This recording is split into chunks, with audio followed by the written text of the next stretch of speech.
28 août 1963, I Have a Dream réveille l'Amérique. Le 28 août 1963, plus de 250 000 personnes se rassemblent à Washington au pied du Lincoln Memorial pour la marche pour l'emploi et la liberté.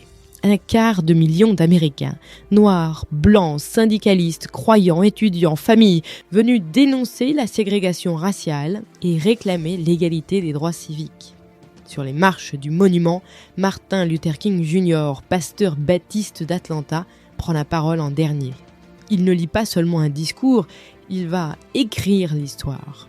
Alors au départ, le texte est sobre, mesuré, mais alors qu'il s'approche de la fin, la chanteuse Mahalia Jackson, debout derrière lui souffle « Tell them about the dream, Martin ». Dis-leur à propos de ton rêve, Martin.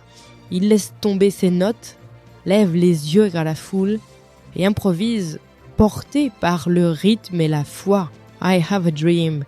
I have a dream that one day this nation will rise up and live out the true meaning of its creed. I have a dream that one day that my 4 little children will one day live in a nation where they will not be judged by the color of their skin but by the content of their character. J'ai un rêve, je rêve qu'un jour cette nation se lèvera et vivra pleinement sa foi. Je rêve que mes 4 jeunes enfants vivront un jour dans une nation où ils ne seront pas jugés sur la couleur de leur peau, mais sur leur caractère.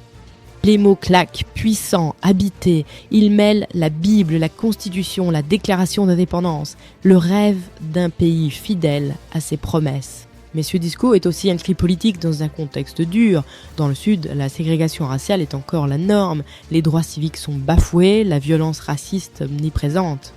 Pourtant, ce 28 août 1963, la foule écoute en silence puis s'élève dans une ovation historique. Le discours est retransmis à la télévision et à la radio, il devient instantanément un pilier moral et politique. L'année suivante, en 64, la loi sur les droits civiques est adoptée. En 65, ce sera le Voting Rights Act et Martin Luther King recevra le prix Nobel de la paix. Mais son rêve n'est pas une conclusion, c'est un cap. Un héritage. Le 28 août 1963, la voix d'un homme a parlé pour des millions. Et ce rêve-là, 60 ans plus tard, continue d'interpeller le monde. À demain dans Time Shot pour une nouvelle Minute Histoire.